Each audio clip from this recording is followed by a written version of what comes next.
Hey everyone, welcome to the a new section of the Windows Central podcast. We're doing a special interview this week because of all the Qualcomm news that has come out during the Snapdragon Summit. We are graced by the presence of Kedar Kondap. I hope I'm pronouncing that correctly. I'm terrible at names.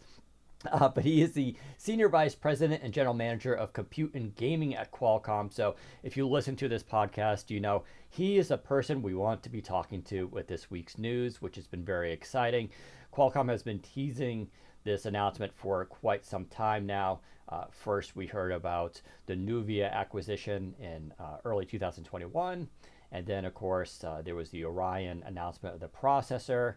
And then they came the Snapdragon Elite, or sorry, Snapdragon X branding for this new line of processors. And now we're hearing about the Snapdragon Elite. Kedar, thank you for joining us. Would you like to give a brief introduction and about what was announced this week? Yes. Thanks, Dan. Thanks for having me on the show. Pretty excited to be here. Um, from Qualcomm's perspective, we've been on this journey to transform the PC experience. We've been investing in this for a few years now, and right now we're very excited to be bringing a new platform to market. It is called the Snapdragon X Elite platform. It's a part of the X series platforms that we announced recently. So, very excited to be bringing some game changing performance with the X Elite. Yeah, so this was definitely exciting. I think, a lot of people on our podcast are big on the concept of Windows on ARM. I have, of course, been a big fan of it for many years, as Rich Woods has, the editor in chief over at XDA. We both always commiserate and celebrate when ARM devices come out, and sometimes they're received well, sometimes they're not. But for the last few years, it's been kind of a slow burn, and we kind of knew that one OEM would release a device, then the next gen would be another OEM, and kind of go back and forth. And we've had some really killer devices. The most recent being the Surface Pro 9 5G, which really married that form factor with Microsoft's premium Surface Pro line. We have the Surface Pro X2, which I know is Zach's favorite device ever because it was so thin and had an awesome design. I am in agreement with him on that, although the new Pro 9 is great. But the Snapdragon X Elite. So really this isn't even like a generational jump, right? This is like just a whole different thing now. It's you guys bought the company Nuvia a couple years ago, which is infamously made up of ex-Apple engineers who are the very ones who, if I recall, worked on Apple's A series chips, which were featured in their iPhones for many years. And the A series is what evolved into the M series. Basically, Apple scaled up this technology and got to the M series processor and put those into their laptops and some of their desktops. And they've been going hard at that for a while. Currently, we're at the M2 line. Rumors of an M3 is coming out. Uh, and Apple's done really well with those chips, almost too well, right? What I mean by that is I feel like they almost locked themselves into people aren't going to upgrade their laptops anytime soon. But, because they've just been so good, which is a nice problem to have. And meanwhile, Microsoft has been kind of, struggling a little bit here. Intel has had some issues with definitely nailing it on performance, but when it comes to efficiency, have struggled. I would say AMD is done too. I know AMD has this halo reputation of being super efficient. I haven't seen it much in laptops. Um, some of them have been good, but not like jaw-droppingly different. A lot of the times it's because they cut down on the specs. They'll use a full HD display and pack a really large battery in there, which of course makes up for the performance and the efficiencies. But with the Snapdragon X Elite, you guys, like I said, this is taking these engineers from Apple. They can't design an Apple chip, obviously, but they can kind of design around the patents and what Apple has done because they know how it works.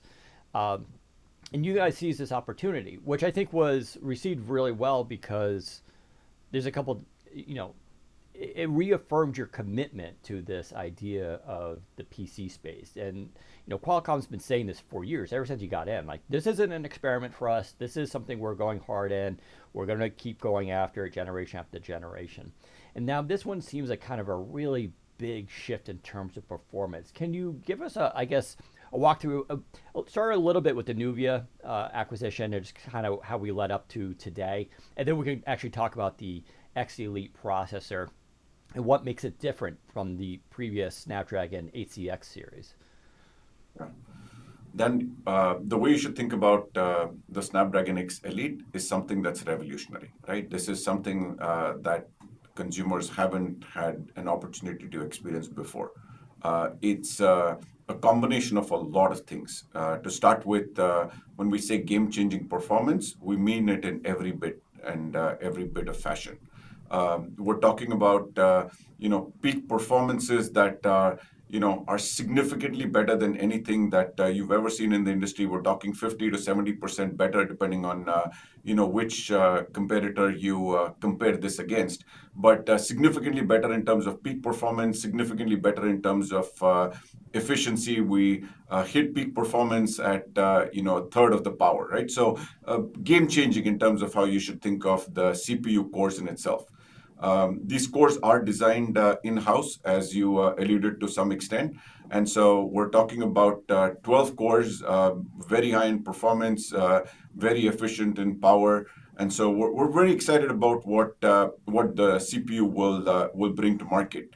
But it's more, as you know, it's more than just talking about the CPU, right? The Snapdragon X Elite will have, other than having a very powerful CPU, it will have some game-changing performance when it comes to AI. We're definitely taking the bar up significantly. We're supporting 45 tops just on the NPU, for example, the neural processing unit that's integrated in the device. It's something that nobody in the industry supports today. We're talking about efficiencies like even within the NPU, will support up to, say, 13 billion parameter models. And this whole AI story is changing so much that it will evolve itself into something very, very compelling. And then the third vector is, we talked about performance, we talked about AI, and the third big vector we're trying to anchor on is experiences, right? We've always focused on experiences. We want to make sure that we're paying attention to detail, whether it is, how we pick the architecture to make sure that we're delivering the best performance per watt, or how we're looking at experiences that consumers don't really even need to know about the underlying technology, but it matters to them, right? I know now we talk about things like background blur and stuff like that, but this is something we supported like 10, 15 years ago in phones. We had, it was called the bokeh effect. So those were, we had AI engines, we had an NPU for many years. We just let technology run itself in the background because we're big believers in driving innovation in the industry. So a lot of these capabilities, right from whether it's a very powerful CPU core to a very powerful AI engine to delivering the best experiences that the consumer will want. So overall, we think what consumers will get to experience with the Snapdragon X Elite devices will be game changing. Yeah, the AI stuff obviously has gotten a lot of press attention lately. We've been covering it pretty hard too. Intel just announced with Meteor Lake that, those chips will ship with an NPU, and of course, the Laptop Studio 2 famously now has an NPU built in, even though it's not technically part of the 13th gen series. I don't know how they did that, but it's kind of a cool thing. But you're right. Qualcomm has been doing AI way longer than anybody else in the field, and your AI engine has always been touted as being like much more advanced. But what the issue, of course, was there was nothing in Windows really to leverage much of it. It was kind of creeping along, but now we have this explosion. So what do you see with the NPU kind of being used for? We know, like, okay, background blur is one, noise cancellation is another, auto framing is another one where it kind of tracks you. But I've also heard cases of running local large language models locally on the device. And, I guess the benefit here is with the NPU on the device, you don't need to send data to the cloud where it gets processed and then it comes back down, which obviously introduces two issues, latency and both privacy concerns. Where do you guys see like sort of AI being used in the PC space and say laptops, besides going beyond like just blurring your background? Yeah, great question, Dan. I think if you look at AI and how ubiquitous it's going to be, we'll talk about AI in every single field, right? If you separate out AI as a technology and the work that we're doing, in other words, working with partners, working on all these different parameter models and working on quantizing these models and making sure they run effectively on device, all of this is the work that we do. We work with third-party developers. We make sure the ecosystem's ready. So that's the background that we enable in terms of technology and the foundational work needed to get to the experiences. But when you think of where AI is going to get used, obviously it's going to be ubiquitous in the sense it's going to get used in manufacturing, it's going to get used in operations, it's going to get used in healthcare and medical, and you name it. There isn't a single field that is not going to use AI. So obviously, when you talk about a manufacturing floor or you talk about operations, you want to run stuff more effectively. You want to run processing on the device. People use laptops today for a lot of these functions. But now when you have AI, and we use the term more generically, but it's there's a lot more to it in terms of how these models are customized to run on device, to run more securely, to run more effectively. So a lot of this is the kind of the work that we are doing to enable the AI on device, but be able to use it across multiple industries and enable those ecosystem partners to be able to take advantage of what we're doing. So again, think of us as providing all of the foundational work. We want to keep the user away from the complexities. We like simply put, like we enable Windows Studio effects, right? For a lot of work that happens in the background, we really don't even want the user to know. We want to deliver the best possible experience with that, and we'll do all of the underlying work that's necessary. So I think this is just the beginning. There's a lot more innovation that's going to happen in AI, and you referenced some of the AI, but I'm just going to reiterate something because I'm pretty excited about what we're offering is we are supporting a huge set of AI performance, right? We're talking about 45 tops and running 7 billion parameter models at 30 tokens per second and stuff. So when we compare this to somebody else in the industry, we're talking about something that's dramatically game-changing relative to what others have to offer in this space today. And that's super fascinating because, and to reiterate for our audience, the beauty of an NPU is it's designed specifically to run AI models versus what we've been doing up to this point, which is mostly relying either on CPU compute or GPU compute. And both of those are brute force methods. They get the job done, but at the expense of using a lot of processing power to do it. Currently, my background is being blurred. It's using NVIDIA's RTX technology, but my GPU is like the size of an Xbox console, and it uses obviously a lot of power to do so, whereas an NPU is going to be much more efficient and purpose-driven for its task. So the end result here is, doing the background blurring or noise cancellation. If it relied, we've had that before in some Windows devices, but it was always relying either on the CPU or GPU, and the effect was you get stuttering, and the performance wasn't as good because you're not just using your camera, you're using Microsoft Teams, you have Word open, you're doing multiple things at once, and that CPU can only do so much, whereas the NPU will be dedicated to that, freeing up the CPU and GPU. And I guess the other benefit here is that having NPUs built into these PCs by default opens up the door for developers to create new apps that then rely on those NPU technologies, and they can start to assume that the PC space, these laptops, will have this technology in there. So I imagine for photo editing is a big thing. Obviously, Qualcomm has done a lot with photography and video using AI. That's a big hot topic right now that I think most people have been, they're familiar with it, but they've also seen such dramatic changes with the recent phones where you can do just like a magic erase and like remove stuff from the background. Being able to do that on a laptop is going to be, I think, really powerful, especially not because it'll be on thin laptops, not like a gaming laptop or a workstation laptop where you have this powerful GPU doing all the work for you. Speaking of, and let's talk a little bit about sort of the architecture here. So when we talk about the Snapdragon X Elite, that, so you have the Snapdragon X series, and then Elite is just going to be one tier of that. And I presume down the road you'll announce other tiers as well. But what that is made up of course, is the Qualcomm Orion CPU, which we touched upon. There's the Qualcomm Adreno GPU, which should be familiar with. Adreno has been the brand for a while for your GPUs. The Hexagon NPU, and then of course the Sensing Hub. This was kind of an interesting thing I remember doing the briefing, was the Sensing Hub. This is, if I'm correct, human presence detection, which we've seen in some other laptops too. Basically, the idea of like security, where when you walk up to a device, it senses a person there, turns it on, logs you in, and can, if someone disappears, it'll lock the computer.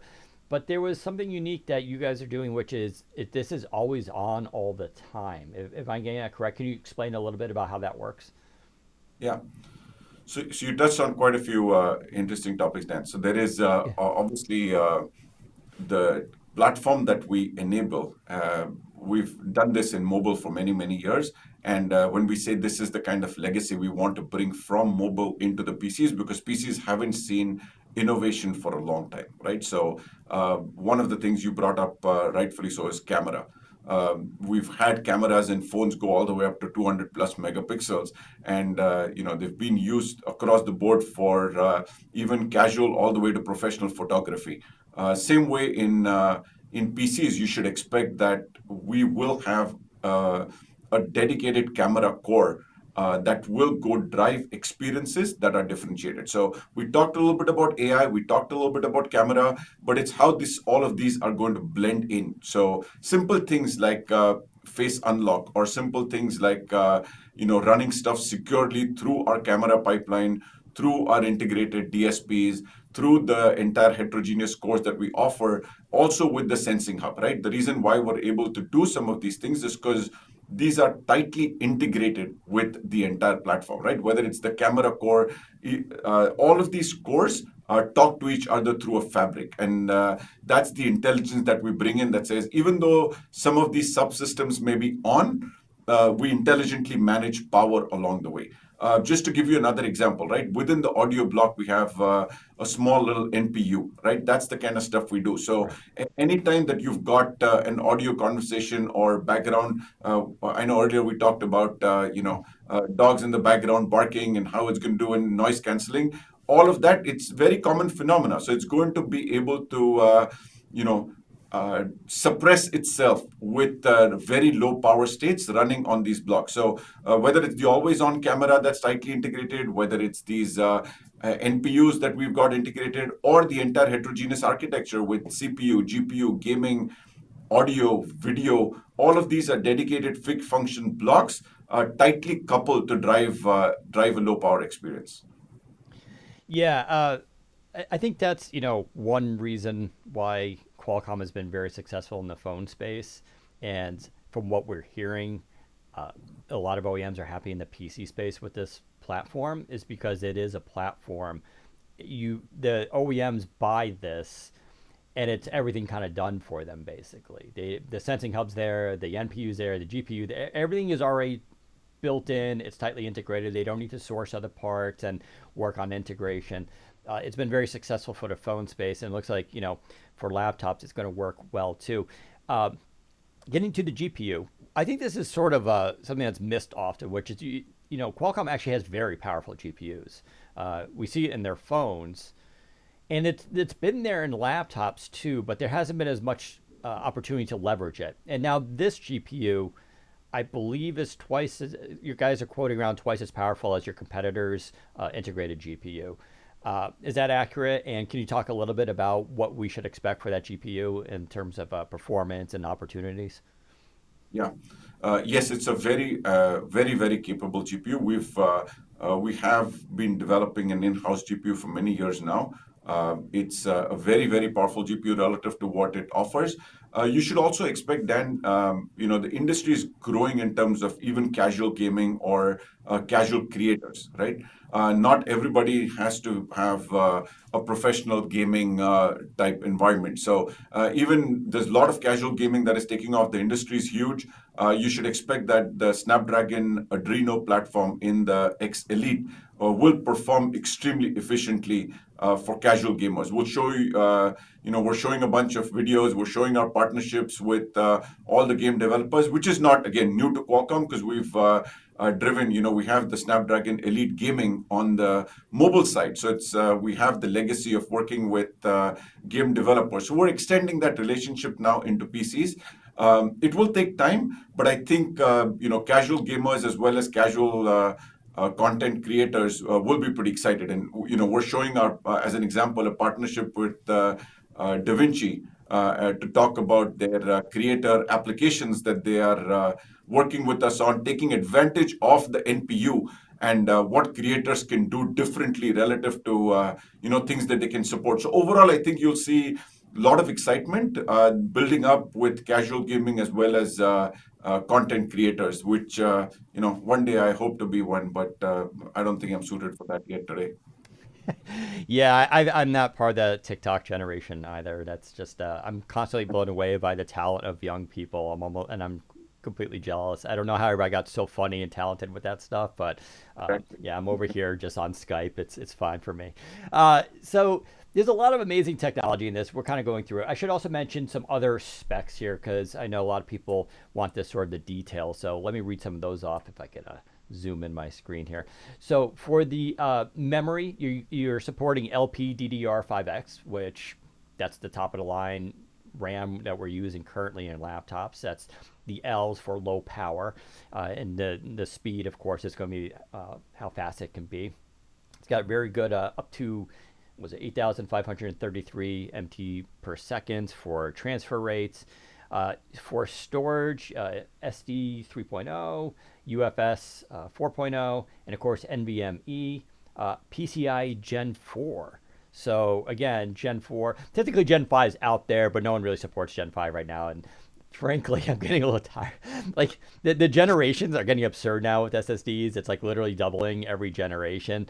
We're just getting used to Gen 4, but Gen 4 is extremely fast. It's what you find in all the premium PCs currently, so that's going to be very nice. This is using the 4 nanometer process node, and that's Yes. very popular. People love talking about process nodes for some reason. People just know that the lower you go, the better it's supposed to be.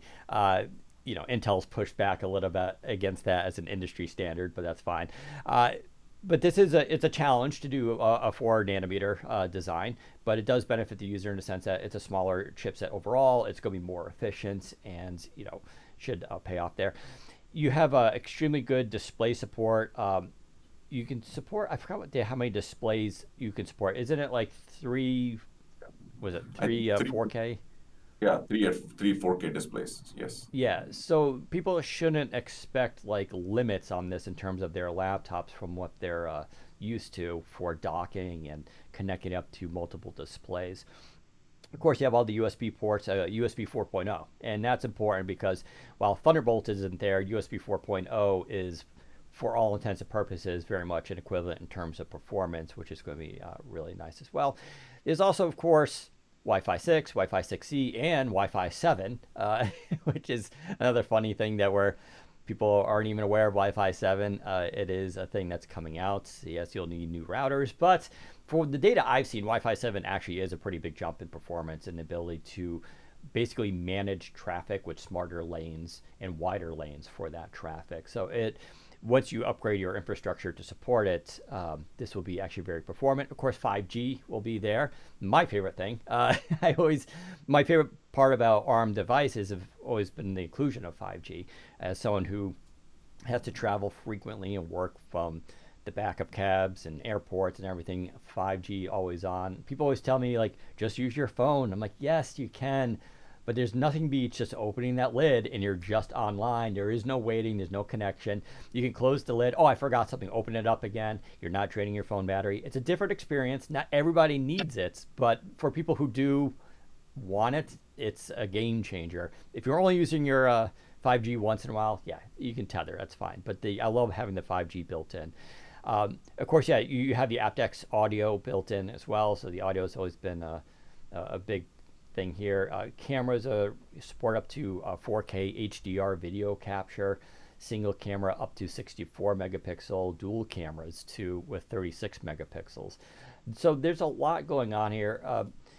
Now, talking about I think the big thing that people want to know about is the performance and the efficiency, right? So I've heard, kind of internally that, like with the Nuvia team and Qualcomm and with the Orion chipset, that you guys almost sort of overachieved what you were initially anticipating you can do here. Is that correct? And could you talk a little bit about the performance and efficiency in terms of what we should be expecting? I remember during the presentation there was some quotes that this can beat like your competitor's 14 core laptop processor, which I assume is Intel, and but using only a third of the power to do it, which is a massive thing. Like, so can you talk a little bit about that? What users can expect in actually terms of performance compared to kind of what's out there? Maybe even, I think people really want to know how does it stack up maybe to even Apple's chips. Yeah, you're absolutely right, Dan. Thanks for summarizing. I think a lot of the capabilities that you summarized very, very well. From a performance standpoint, yes, we support 12 cores, and the CPU cores run at a frequency of up to 3.8 gigahertz. With something interesting which we support is the dual core boost technology, which is where two of the cores run all the way up to 4.2, 4.3 gigahertz in some cases. And so we're very excited about what the performance offers.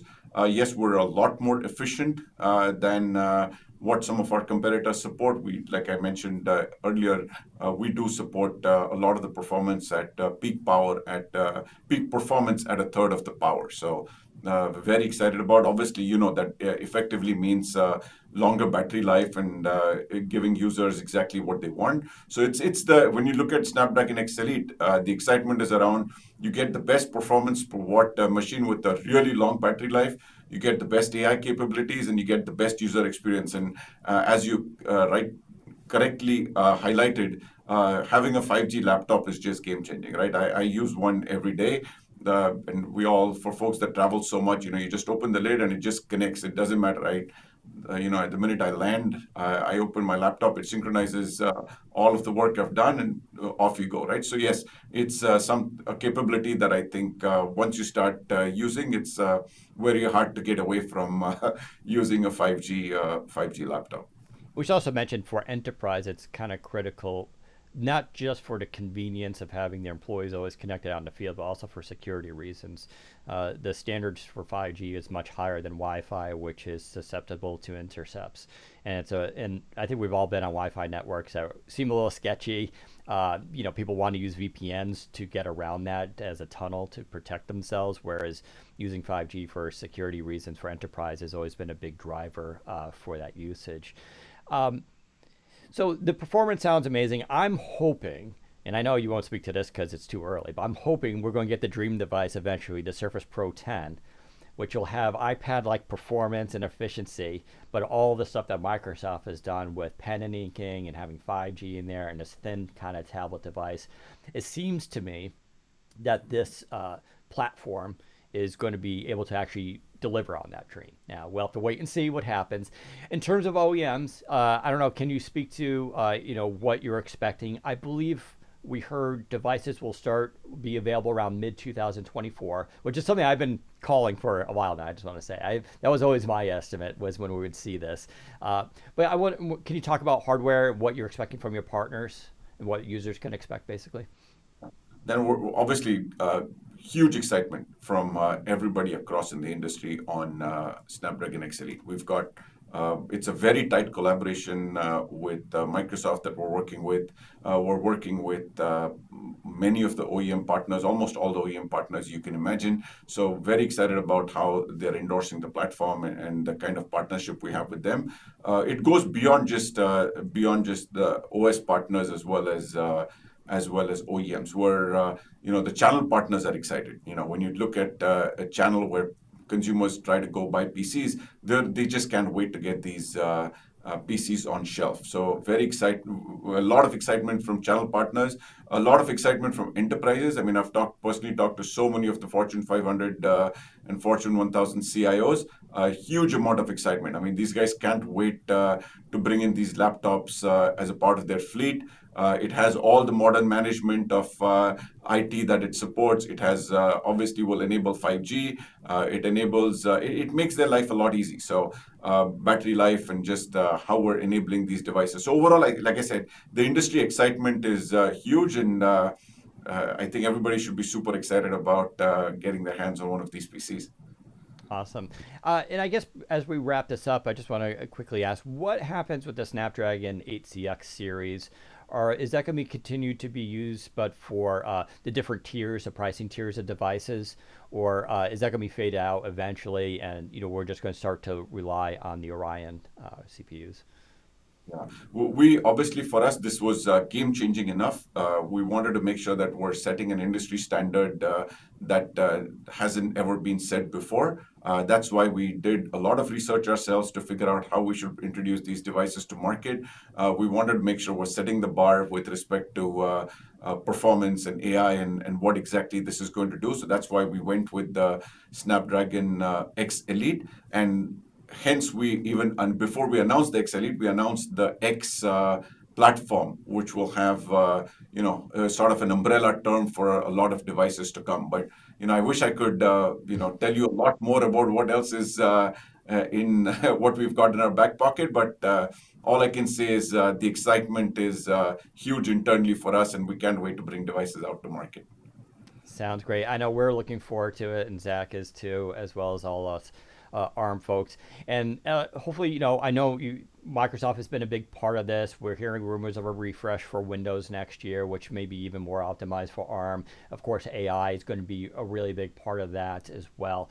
And it looks like this processor is going to fit in, and that this platform fit right into that peak shift. And I know the CEO of Qualcomm has noted that we see 2020. You guys see 2024 as a critical juncture for ARM on devices. This is going to be the moment basically. So I believe that too. I think this performance is finally going to be what people wanted, because it seems like you're going beyond what people have expected.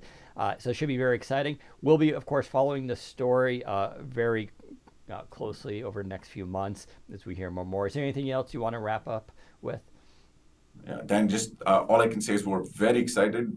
We can't wait for what we have with the Snapdragon X Elite and the excitement that it's going to bring to the industry. So again, really looking forward to this, the performance and the efficient power efficiency, the battery life, the game-changing AI performance, as well as all these user experience. We're very excited about bringing these platforms to market.